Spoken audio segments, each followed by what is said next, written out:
Les éditions Télème présentent un enregistrement intégral de Quand nos eaux retourneront à la terre, de V.I. Schwab, lu par Amandine Lonjac, Charlotte Gagnor et Lise Gillet. Maria, 1532. Partie 1. Santo Domingo de la Calzada, Espagne, 1521. La veuve arrive un mercredi. Maria s'en souvient, car c'est le jour du bain. Or ses cheveux mettent une éternité à sécher une fois lavés et peignés.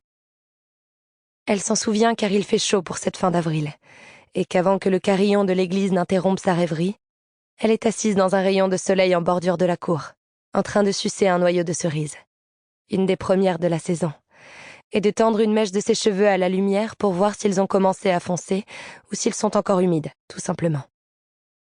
De l'avis de sa mère, Maria se fait trop vaniteuse, alors même qu'elle la force à se coucher une fois par semaine avec de l'argile dans les cheveux dans l'espoir d'estomper leur éclat aveuglant. De ce qu'en sait Maria, le procédé est sans effet.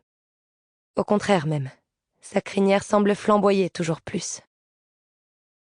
Sa mère ne ferait pas tant d'histoire si Maria avait les cheveux couleur de miel, de terre, ou même au burn. Mais un roux aussi violent, dit-elle, c'est de mauvais augure. Ce n'est pas une nuance chaude, mais l'orange incandescent d'une flamme nue. Une flamme qu'elle ne parvient pas à éteindre. Quelque chose lui chatouille le tibia. Un fil s'est défait de l'ourlet de sa robe. Elle va devoir demander à sa mère de le raccommoder, elle dont les doigts fins de couturière maîtrisent l'art de tracer des lignes parfaites. L'astuce quand on coud, a-t-elle l'habitude de lui répéter, est d'avoir les mains fermes et le cœur patient. Or Maria est venue au monde sans l'une ni l'autre de ces qualités.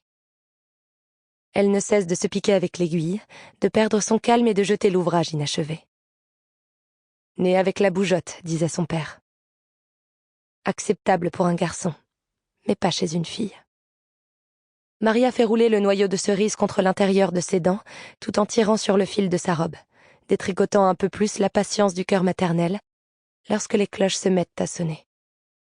Aussitôt, la journée prend un tour bien plus intéressant. La fillette se lève d'un bond et s'élance sur la route pieds nus, sa jupe prise dans ses jambes jusqu'à ce qu'elle daigne la soulever. Elle rejoint son poste d'observation préféré, au sommet de l'étable d'Inès, surprise d'y trouver Felipe déjà installé. « Rentre à la maison !» lui lance-t-il quand il la voit escalader un chariot pour se hisser jusqu'au toit en tuiles pentues. « C'est trop dangereux !» Sample complete. Ready to continue?